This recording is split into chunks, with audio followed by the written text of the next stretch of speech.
नशा चीज ऐसी है कि नशे में सब घुल मिल जाता है। मुझे माना जाता था कि मैं सबसे होनहार लड़का हूं और बहुत अरमान थे घर में, और मैं जो भी करता था बहुत अच्छा करता था। मेरे जितने दोस्त थे उनके माता पिता कहते थे इसके पास जाया करो, इससे पढ़ा करो, विजय जैसा बनो। लेकिन क्या होता है कि करीबन 13-14 की उम्र में थोड़ी सी एक आजादी मिलती है जी। तो हमारे एक मित्र थे, तो वो कहता था कि उनके पिताजी के कबर्ड में एक बोतल रखी रहती है, हम लोग कोशिश करते हैं चखते हैं, और ये सारी चीजें एकदम कभी किया नहीं। हम लोग के लिए लग रहा था कि अब मर्द हो रहे हैं, बड़ा हो रहे हैं। तो ढक्कन खोला उसने, भरा, पहले उसने गटका, फिर दूसरे दोस्त को दिया, फिर मुझे दिया, और जैसे ही अंदर गया एकदम मुझ में एक गर्मी पैदा हुई, रोंगटे खड़े होने लग गए। बहुत ही अच्छा लगा मुझे। अक्सर हम सुनते हैं कि पहली दफा जब आदमी शराब पीता है तो उसको अच्छा नहीं लगता है जी, लेकिन आपके साथ उल्टा हुआ। फिर क्या हुआ? बहुत समय तक दोबारा मेरे जीवन में शराब नहीं आया। फिर कॉलेज में गए तो फिर दोबारा एक मौका मिला कि लोगों ने कहा चलो थोड़ा सा बियर पी लेते हैं। इतने साल हो गए आमिर साहब, मेरे मन में जब लोगों ने कहा ये बात, सीधे इतने साल पहले के मेरी याददाश्त पे गई और मुझे ये महसूस हुआ कि यार बहुत अच्छा था। फिर हमने पिया, उतना ही अच्छा लगा, और धीरे धीरे महीने में एक बार फिर हर सैटरडे की प्लान हो जाती है। तो अब धीरे धीरे ये सिलसिला चालू हुआ। फिर आदमी मेरा थोड़ा और घर से पैसे लेने लग गया था, क्योंकि घर में इतना सा डेली का कोटा मिलता था। तो फिर धीरे धीरे जब मैं मांगने लगता हूँ 10 रुपया और 20 रुपया, और थोड़ा सा शक पैदा होता है घर वालों में, लेकिन तब भी खतरा किसी को महसूस नहीं होता। किसी को अंदाज नहीं था। और मुझे बहुत पहले से ये शौक था पत्रकारिता का। तो मैंने जर्नलिज्म के एग्जाम दी उस्मानिया यूनिवर्सिटी में, और वहां भी अच्छे दर्जे पे मार्क्स आए और ले लिया गया मैं। और मैं कभी क्लास नहीं जाता था, क्योंकि तब तक मेरा पूरा दुनिया उलट पलट हो चुका था। आदतें बदल जाती है, आपकी भाषा बदल जाती है, और 3-4 बजे सुबह लौटना। तो घर वालों ने सोचा कि ये अब पूरी तरह से बिगड़ चुका है। तो फिर घर वालों ने मुझे अल्टीमेटम दे दिया था, तो मैं भी अलग हटने लगा। अब मुझे लगता है कि घर में इनको समझ नहीं है, मेरे को इनके बहुत फासला हो गया है। खैर कॉलेज से निकले और एप्लीकेशन दर्ज किए, 3-4 अखबारों में भेजा दिल्ली में। एक से वापस जवाब आया, और फिर करना क्या था, दिल्ली आते ही एक तरफ काम, एक तरफ शराब। और दिल्ली में आप जाएंगे तो पत्रकार को एक शुरू में लोग प्रेस क्लब ले जाते हैं, और रुतबा और रौब जो है प्रेस क्लब का, वहां आदमी एकदम शहंशाह है। अब मेरा काम केवल अच्छा एक स्टोरी लिखना और सीधा प्रेस क्लब में जाना, क्योंकि प्रेस क्लब में तो मैं हीरो था। प्रेस क्लब में 10:30 बजे आखिरी ऑर्डर लेते हैं, तो आखिरी 1 घंटी बजती थी, और सीधा मेरा ऑर्डर सबको पता था कि 6 लार्ज पैग इनके और रखने हैं। 6 लार्ज पैग और रखने हैं लास्ट ऑर्डर के बाद। और तब तक मैं ऑलरेडी मस्त 4-5-6 पैग तो ऑलरेडी पी चुका होता। लार्ज, जितना बड़ा मेरा स्टोरी करता था उतना ही मैं पीता था। आपका जो ये पीना बढ़ता गया, इससे आपके काम में असर नहीं पड़ा? 7:30 से पहले कभी नहीं गया दफ्तर, बाद में शाम के। हाँ, होश ही आता था करीब 2-3 बजे दोपहर में, और फिर सीधे गए, क्योंकि उतना ही टाइम चाहिए मुझे जितना स्टोरी लिखने में, बस। और फिर प्रेस क्लब, सीधा प्रेस क्लब। फिर चीजें बदलने कब लगी आपके लिए? चीजें तभी बदलने लगी जब मैं चारों खाने चित हो गया, क्योंकि सोच बिल्कुल उटपटांग हो जाता है, उल्टा हो जाता है सोच। एक दिन अचानक दरवाजा किसी ने खटखटाया, तो सामने मेरे माँ बाप, जिनको मैं कई साल से देखा नहीं, जिनका कोई मतलब है नहीं, कमरे में पूरे सिगरेट, बोतलें, मुझे बताया नहीं इन्होंने क्या आ रहे हैं। तो बस यूं ही तुमसे मिलना था तो चले आए। मुंह से क्या निकलता है, गाली।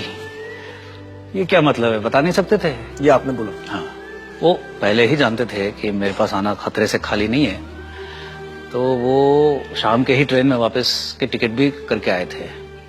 और उतना भी मेरे से नहीं हुआ, तो मैंने कहा शाम का गाड़ी है ना, तो स्टेशन में तो बैठ सकते हो। घर से निकाल दिया आपने? जी। और काम में भी अब मैं दिलचस्पी धीरे धीरे हटने लगता है। फिर मैं जाना ही बंद कर दिया काम पे? काम पे। तो वहां से फिर संपादक समझ गए कि बहुत भारी कुछ समस्या है, अब तो खबर भी नहीं कर रहा है। तो बोले कि भाई आप ठीक होके आइए या फिर छोड़ दीजिए। अब ठीक क्या होना था, क्योंकि मुझ में समझ में भी नहीं आ रहा था कि कोई समस्या है। तो आपकी नौकरी भी गई?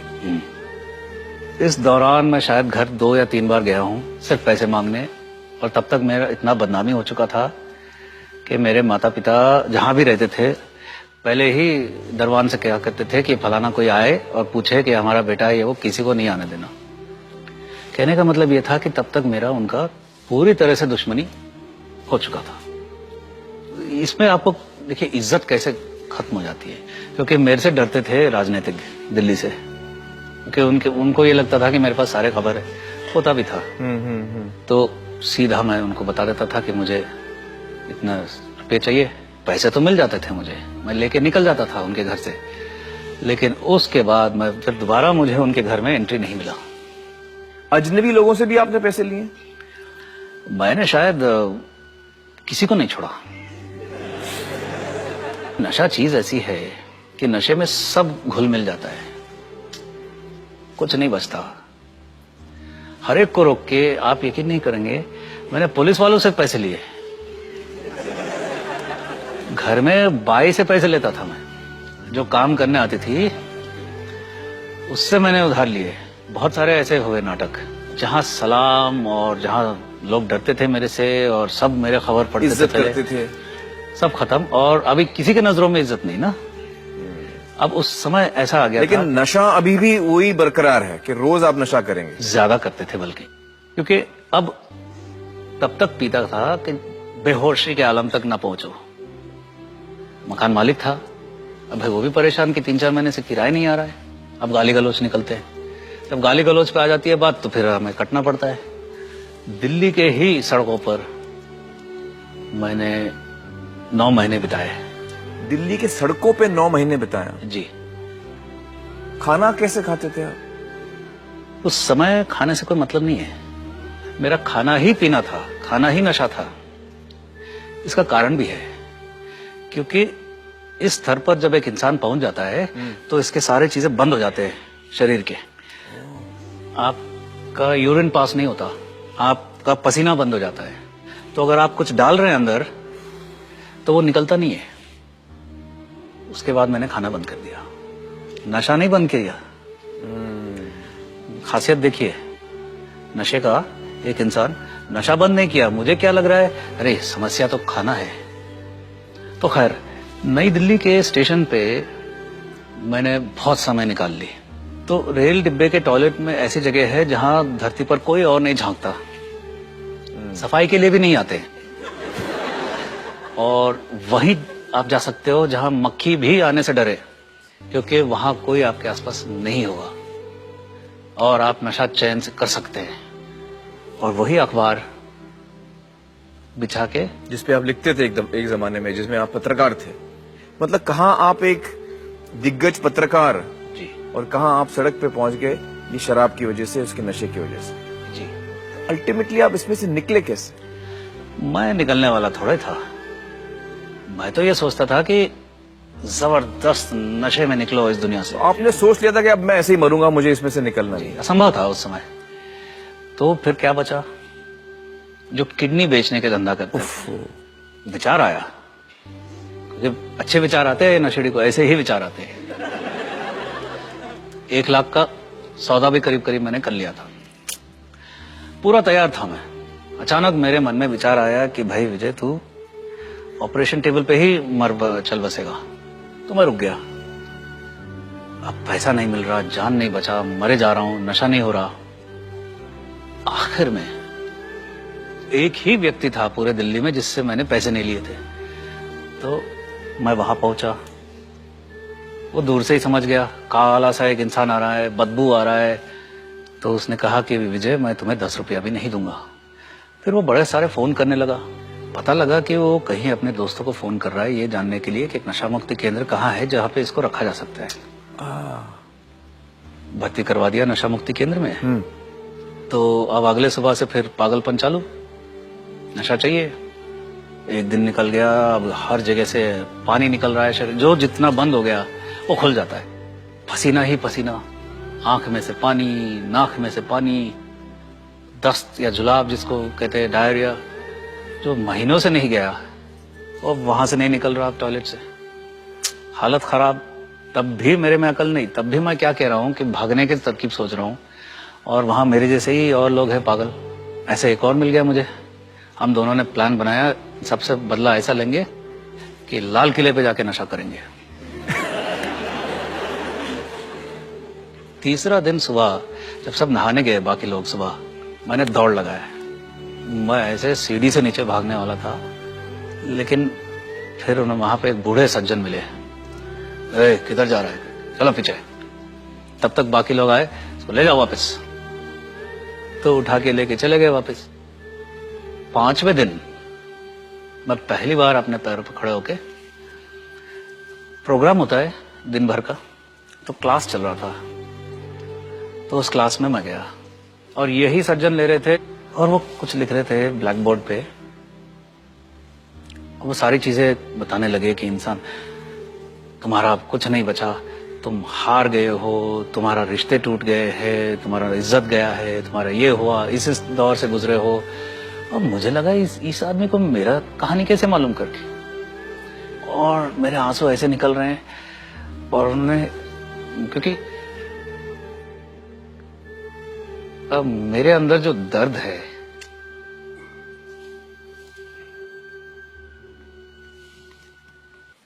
मतलब वो सारी चीजें जो कह रहे हैं वो आपको लग रहा है कि यार यही सारी मेरी सच्चाइयां हैं? जी, पहली बार जीवन में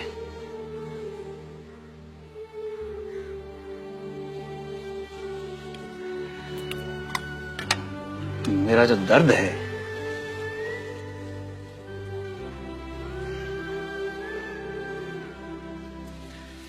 वो कोई समझ पा रहा था। वो क्लास खत्म हुआ, मैं भागे भागे उनके पास गया। अरे how do you know about me करके। तो he said, मैं तेरे बारे में नहीं बता रहा था, मैं शराबियत के बारे में बता रहा था, ये नशे के जो बीमारी है मैं उसके बारे में बता रहा था। अब मैं हैरान हो गया।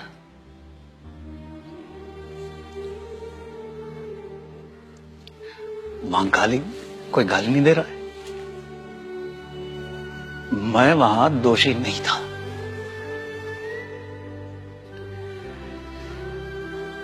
और ये बहुत बड़ी बात थी। तो वो पल से, उस घड़ी से मैं दोबारा मुड़ के नहीं देखा। शराबी अगर दोबारा जिंदगी में आना चाहे तो शरीर तो फिर भी ठीक हो जाएगा धीरे धीरे। सबसे मुश्किल काम भूल सुधार, जिसको लेखा जोखा बोलते हैं, नैतिक लेखा जोखा लेना पड़ता है जीवन का। आपने क्या ठेस पहुंचाया किसी को, औरों से आपको क्या ठेस पहुंची, कैसे आपने क्या किया, किसने आपके साथ क्या किया, उनको माफ करना पड़ता है और मुझे माफी मांगनी पड़ती है। तो आपने ये किया, मतलब हर इंसान से आपने माफी मांगी? अभी पूरा नहीं हुआ। मैंने जो घटना बताया आपको, आखिरी बार जब मैंने माता पिता से मिला और उनको घर से बेघर कर दिया, जाके स्टेशन में बैठो जब तक ट्रेन नहीं आता है, उसके 2 हफ्ते बाद मेरे पिताजी ने मुझे चिट्ठी लिखी। उन्होंने उसमें लिखा, अंग्रेजी में लिखा कि it is a curse to have you as a son. तुम्हारे जैसा बेटा होना एक श्राप है। मैं नहीं मिला उनसे दोबारा। उसके 1 महीने बाद मुझे खबर मिलता है कि उनका देहांत हो गया। मेरी माँ बची है, वो अलग रहती है, मैं अलग रहता हूं। अभी भी मैंने उनसे भूल सुधार किया नहीं हूं, वो कभी मेरे से बात नहीं करती है। अगर वो देख रही हैं तो मैं यही कहना चाहूंगा कि अब मैं समझ गया हूं। तो ऐसे और बहुत है। कितने साल हो गए आपको इसमें से निकलकर? 10 साल। 10 साल हो गए आपको इसमें से निकलकर।